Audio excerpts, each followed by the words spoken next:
Retinal disorders. Although the retina is composed of multiple microscopic layers, the two innermost layers, the sensory retina and the retinal pigment epithelium, that is RPE. RPE stands for retinal pigment epithelium, are the most relevant to common retinal disorders. Just as the film in the camera captures the image, so does the retina, the neural tissue of the eye. The rods and cones, the photoreceptor cells, are found in the sensory layer of the retina. Beneath the sensory layer lies the RPE, that is retinal pigment epithelium, the pigmented layer. When the rods cones are stimulated by light, an electrical impulse is generated and the image is transmitted to the brain. Retinal detachment. Retinal detachment refers to the separation of the RPE from the sensory layer. The four types of retinal detachment are rhegmatogenous traction, a combination of rhegmatogenous and traction, and exudative. Rhegmatogenous detachment is the most common form. Rhegmatogenous, rhegmatogenous. In this condition, a hole or tear develops in the sensory retina, allowing some of the liquid vitreous to seep through the sensory retina and detach it from the RPE. People at risk for this type of detachment include those with high myopia or aphakia, aphakia, after cataract surgery. Trauma may also play a role in rhegmatogenous retinal detachment. Between 5% and 10% of all rhegmatogenous retinal detachments are associated with proliferative retinopathy associated with diabetic neovascularization. Tension or pulling force is responsible for traction retinal detachment. An ophthalmologist must ascertain all the areas of the retinal break and identify and release the scars or bands of fibrous material providing traction on the retina. Generally, patients with this condition have developed fibrous scar tissue from conditions such as diabetic retinopathy, vitreous hemorrhage, or the retinopathy of prematurity. The hemorrhages and fibrous proliferation associated with these conditions exert a pulling force on the delicate retina. Patients can have both rhegmatogenous and traction retinal detachment. Exudative retinal detachments are the result of production of the serous fluid under the retina from the choroid.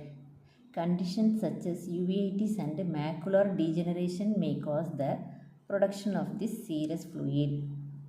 Clinical manifestations.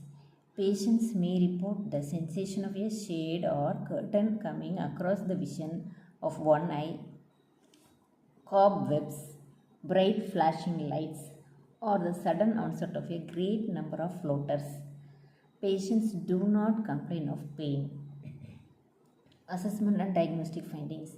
After visual acuity is determined, the patient must have a dilated fundus examination using an indirect ophthalmoscope and a Goldman 3-mirror examination. This examination is detailed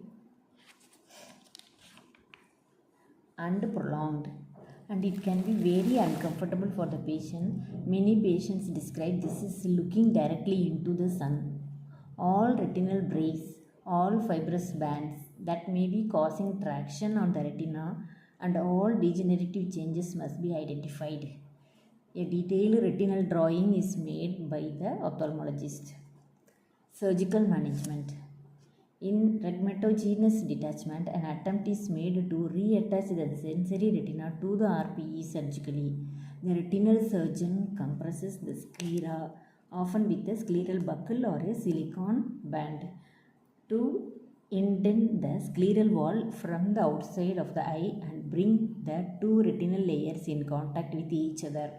Gas bubbles, silicone oil, or perfluorocarbon and liquids may also be injected into the vitreous cavity to help push the sensory retina up against the RPE.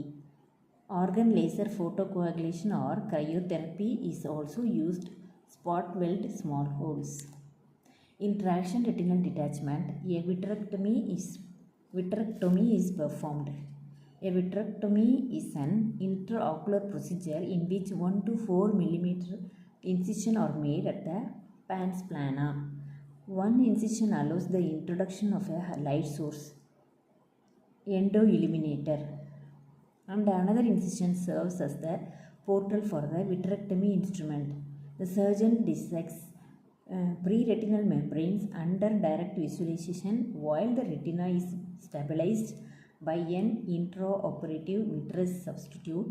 Technology advances, including the use of operating microscopes, micro-instrumentation, irrigating contact lenses, and instruments that combine vitreous cutting, aspiration, and illumination capabilities into one device, have allowed tremendous progress in vitreoretinal surgery.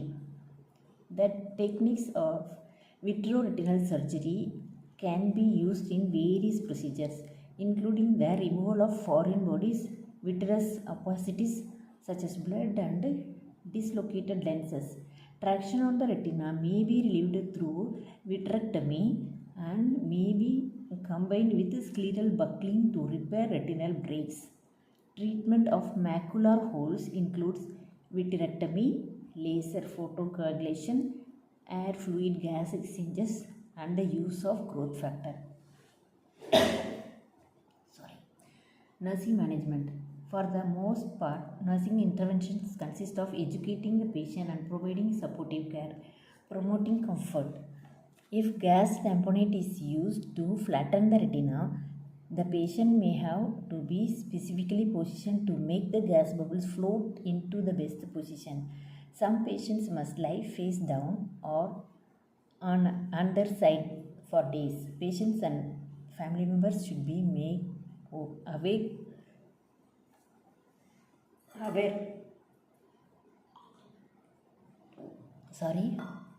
should be made aware of these special needs beforehand, so that the patient can be made as comfortable as possible. Teaching about complications. Postoperative complications in these patients may include increased IOP, intraocular pressure, endophthalmitis, and other retinal detachment, development of cataracts, loss of turgor of the eye. Patients must be taught and signs and symptoms of complications, particularly of increasing intraocular pressure and postoperative infection. Thank you.